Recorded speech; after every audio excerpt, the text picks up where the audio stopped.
تو خیال ہوا کہ اس بارے میں کچھ اہم مسائل بیان کر دیے جائیں۔ سب سے پہلے تو یہ بڑا اختلافی مسئلہ چلتا ہے کہ خواتین کے لیے گھر میں اعتکاف کرنا جائز بھی ہے یا نہیں ہے۔ تو اس اختلاف کو بھی میں بہت ہی مختصر انداز میں بیان کروں گا۔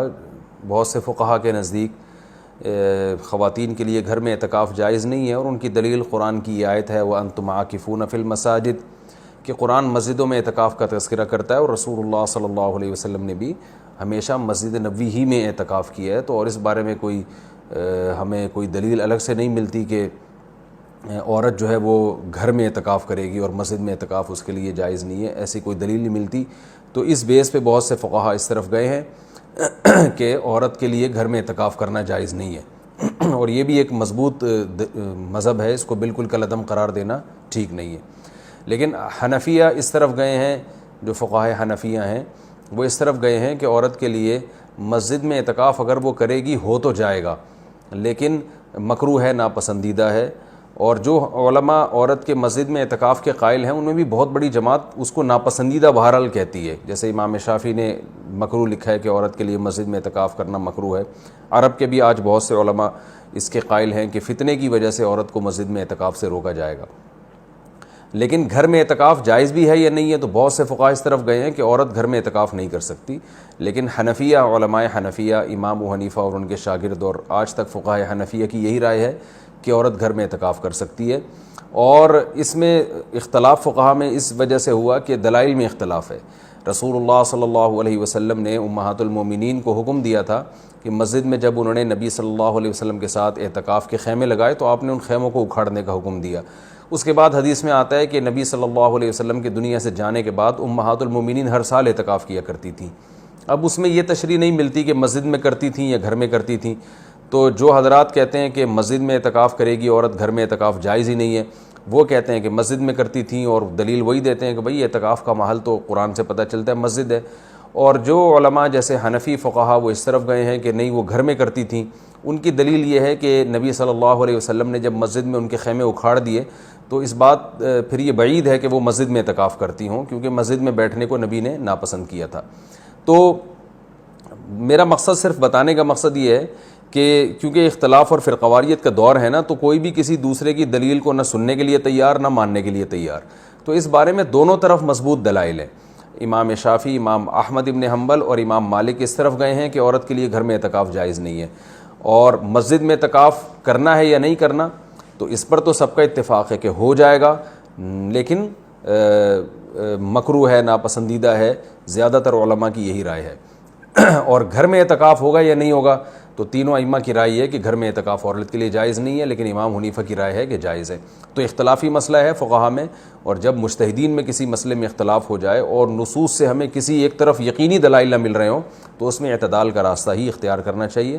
آپ کسی بھی رائے کو فالو کریں، مگر دوسرے کو یہ نہ کہیں کہ یہ قرآن و سنت سے بالکل 100% متصادم ہے، یہ نہیں کہا جا سکتا۔ عبداللہ بن عباس رضی اللہ تعالیٰ عنہ سے مروی ہے کہ آپ نے مسجد میں اعتکاف کو بدعت قرار دیا، تو اس میں بھی جو علماء کہتے ہیں کہ عبداللہ بن عباس سے مروی ہے کہ آپ نے گھر میں اعتکاف کو بدعت قرار دیا ہے، تو اس میں بھی یہ واضح نہیں ہے کہ عورت کے لیے بھی گھر میں اعتکاف کو بدعت قرار دیا، کیونکہ وجہ اس کی یہ تھی کہ بعض تابعین عورت کے لیے گھر میں اعتکاف کو جائز سمجھتے تھے۔ تو عین ممکن ہے کہ عبداللہ بن عباس کا مقصد ان لوگوں پہ رد کرنا ہو کہ جن لوگوں نے مردوں کے لیے گھر میں اعتکاف کو جائز کر دیا، ان کے عمل کو بدعت قرار دے رہے ہو۔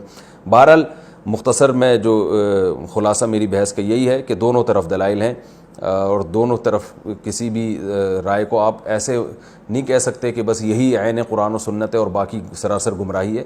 کسی بھی کی بھی کوئی رائے ہو، کسی کی وہ اپنی رائے کو بیان کر سکتا ہے۔ تو ہمارے ہاں بر صغیر میں چونکہ فقہ حنفی کو فالو کیا جاتا ہے، تو اس لیے خواتین مسجدوں میں گھر میں بہت بڑی تعداد میں اعتکاف کرتی ہیں۔ تو اس لیے میں نے سوچا کہ میں گھر میں جو خواتین اعتکاف کریں گی ان کے مسائل میں بیان کر دوں، کیونکہ بہت زیادہ اس بارے میں سوالات پوچھے جاتے ہیں۔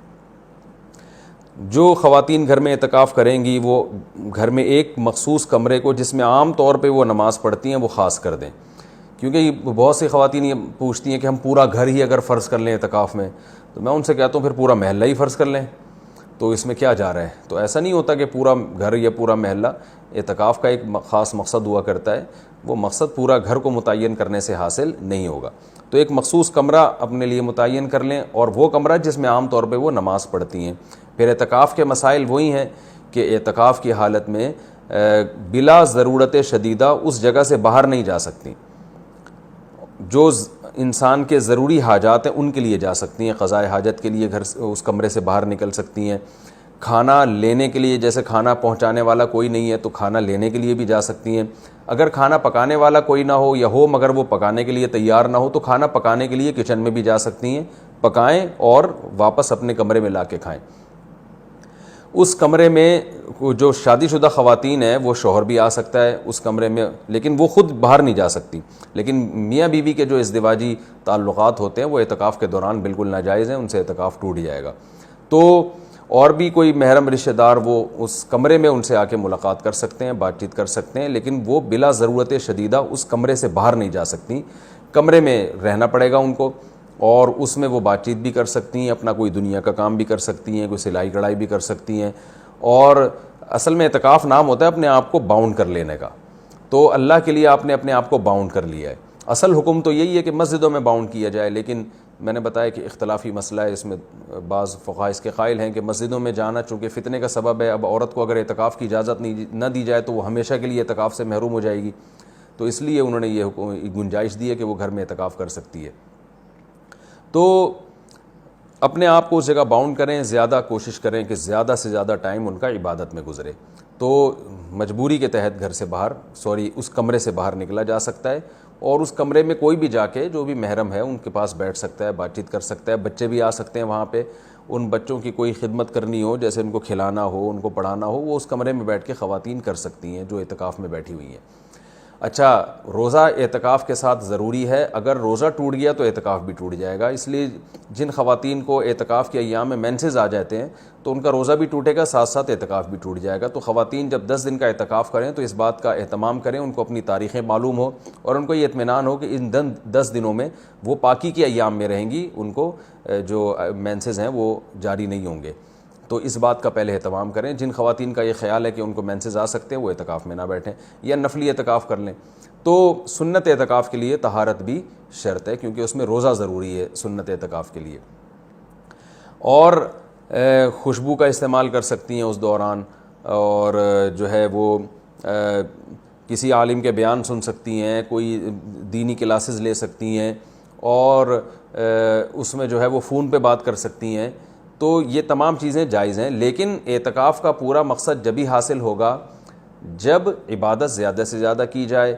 لہذا خواتین جو بھی گھر میں اعتکاف کریں گی ان کو اس اپنا پوری ترتیب اور شیڈول بنانا چاہیے, صبح و شام کی تسبیحات, تلاوت, اور زیادہ سے زیادہ عبادت, اور لیلۃ القدر کا حصول, اور گناہوں سے توبہ. رمضان کا جو مقصد ہے, اعتکاف کا جو بنیادی مقصد ہے وہ کیا ہے کہ آپ کی حالت چینج ہو جائے, آپ کو گناہوں سے توبہ کی توفیق مل جائے. تو یہ سب کام کا اہتمام کرنا چاہیے. اور مرد جو مسجد میں اعتکاف میں بیٹھیں گے ان کے بھی وہی مسائل ہیں جو خواتین کے ہیں کہ مسجد سے باہر نہیں وہ جا سکتے, مسجد کے اندر رہ کے جو بھی جائز کام ہے وہ کر سکتے ہیں. اس میں اگر کوئی اپنی پڑھائی کرنا چاہیں تو پڑھائی بھی کر سکتے ہیں. اس میں اصل تو یہ کہ عبادت کریں جس کے لیے آپ بیٹھیں یہاں پہ, لیکن جائز کام جتنے بھی ہیں جو مسجد کے آداب کے خلاف نہ ہو وہ بھی اعتکاف میں کیے جا سکتے ہیں, اس میں کوئی حرج نہیں ہے. اللہ تعالیٰ سے دعا ہے کہ اللہ تعالیٰ ہم سب کو سمجھنے کی, عمل کرنے کی توفیق عطا فرمائے. وما علینا الا البلاغ.